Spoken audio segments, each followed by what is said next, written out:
Thank you, Anthony. Good afternoon, Ange. If I could just start with the availability question, any of the names who a week ago were a week or so away, are any of them available for tomorrow night? And I think also for Spurs fans, the name they're stressing over is Mickey van der Ven. Yeah. All right, yeah, I'll try and sort of summarise the whole thing. In terms of availability from last week, everyone's fine. Everyone got through okay. So no issues there in terms of that squad. Obviously, Kevin and Matis are both available. They've trained and cleared to play, so they're all good. The rest of them are no one available for tomorrow. With Mickey and Romero to a certain extent, where I kind of feel like we've just got to be a bit more conservative with him. Mickey got through the game all right, but you know, I don't think he feels he's ready for that sort of step up to Premier League, the intensity of it. Same with Romero, and look, after losing, we know we've lost Radu now, which is really disappointing for him and for us for the rest of the season. I guess my view, and I kind of made the decision, I'm not going to risk these guys, so we're going to keep them ticking over at training and try and make sure they're absolutely ready without any more setbacks. And the other guys are inching closer as well, but similar sort of mindset with them. Yeah. Given that Mickey won't be playing tomorrow night, then given the amount of minutes that Archie and Ben have played as well, will Kevin Danso be thrown straight in tomorrow night? Is he ready? Look, he'll play. Yeah, I mean, whether he starts or not, we'll have a look because we've got another game 3 days later. I mean, that's been our existence for quite a while now. And you're right. You know, Benny and Archie and I think Pedro's played every minute of football we've had for the last 3 months. So, but the boys are handling it okay. Performances are still stacking up. So, it's great to get Kevin in. You know, he's ready to play. Whether he starts or he'll come on, we'll make a decision. But obviously, really important that he's part of it now because, like I said, losing Radu was a massive blow for us. So having him available is good. First chance we've had to speak to you since Matthias Tell's signing. Initially, the suggestion was he didn't want to join Spurs. Then it took a phone call from you to persuade him. So just talk to us about your powers of persuasion.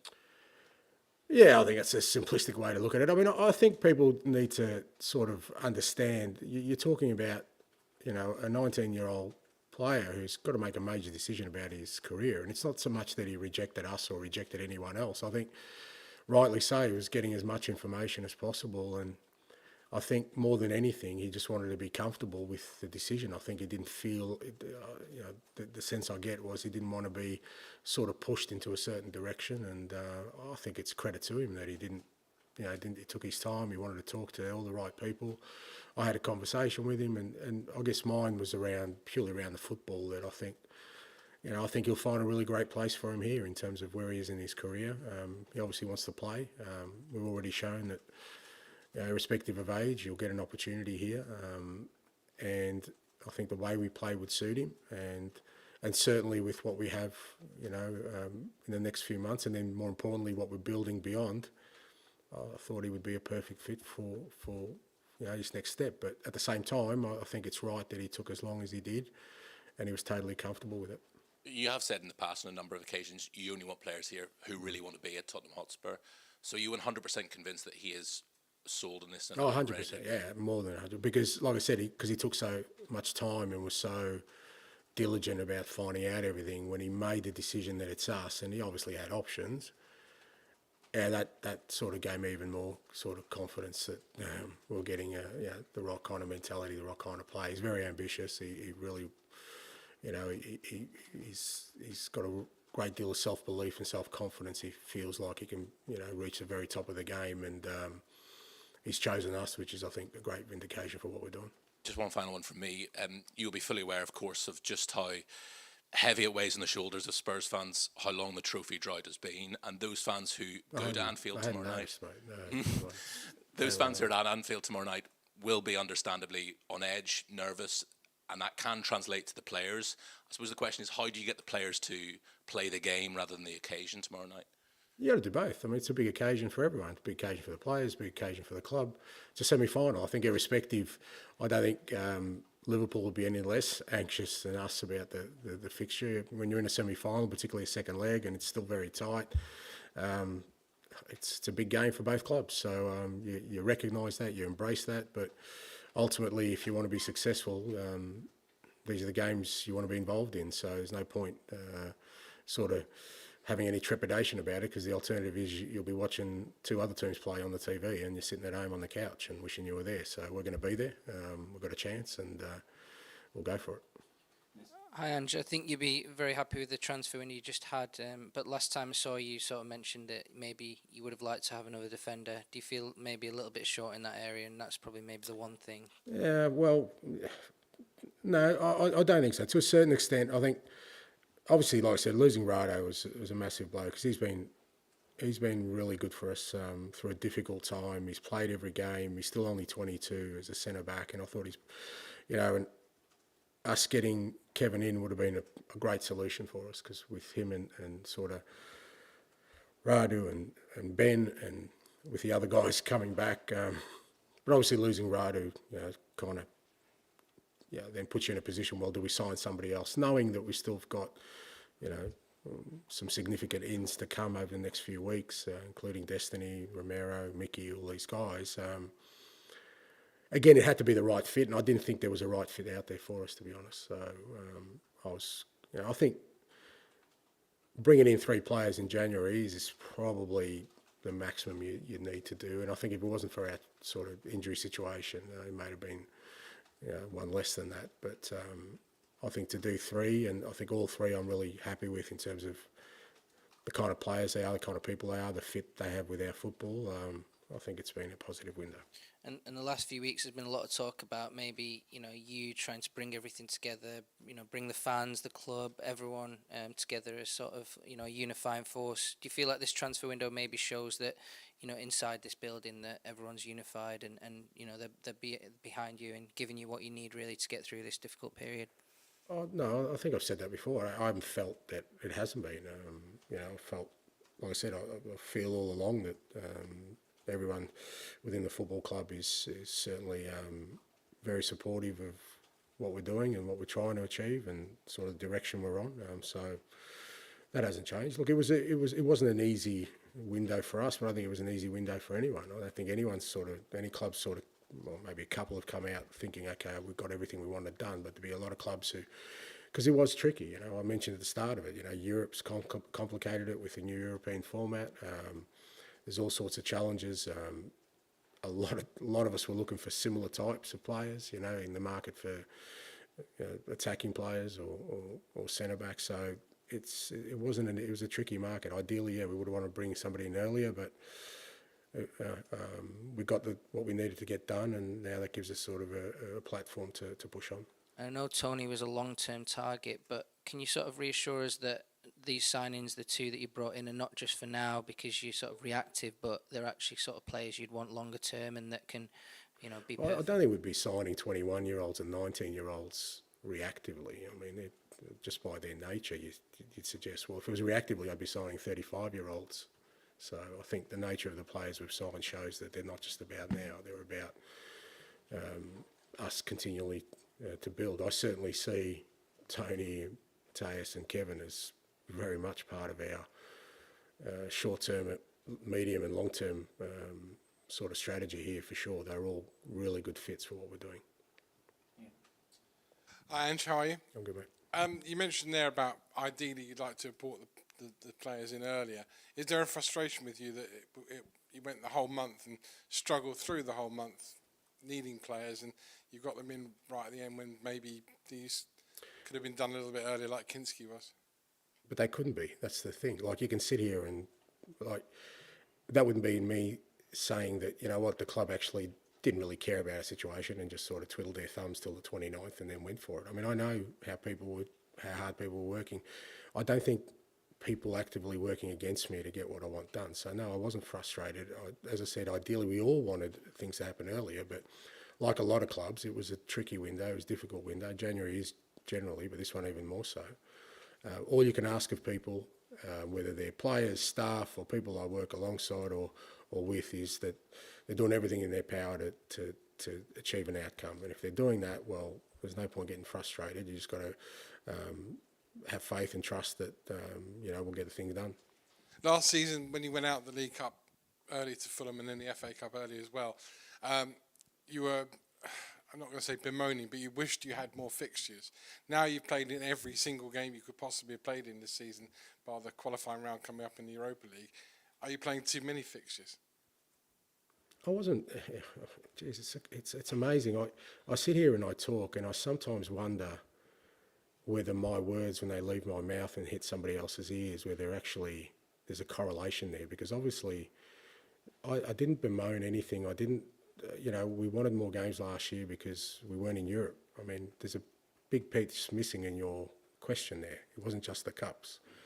We've had already 8 European games that we didn't have last year. So, by its nature, of course, we've done well in the cups, which is great, fantastic for us, but it has added to our fixture schedule. And like other clubs in our situation, which there aren't many, there's only a couple, if you've got injuries, that hampers you. So didn't bemoan last year, and I'm not saying too much this year. It's our situation, obviously, with our injury situation. It's made it a hell of a lot more challenging, but it is what it is. What it does mean is that we're still in 4 competitions at the moment, and I can only see that as a positive for us.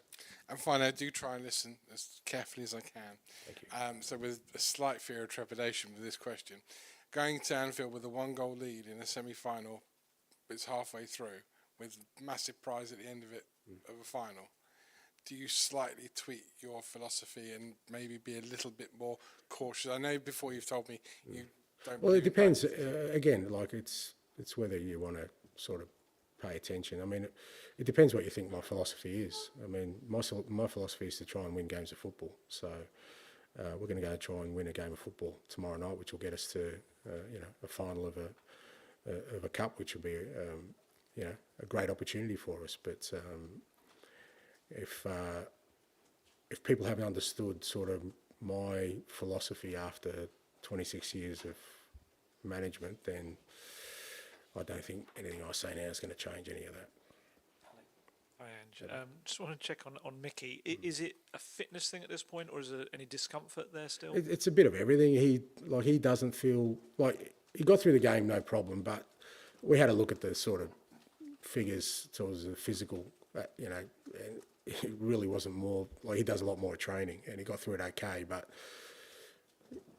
Premier League's a whole different beast, and I just after losing Radu, I kind of sat down and thought about what we've got ahead of us still. Look, don't get me wrong, we've got a couple of massive games this week for sure.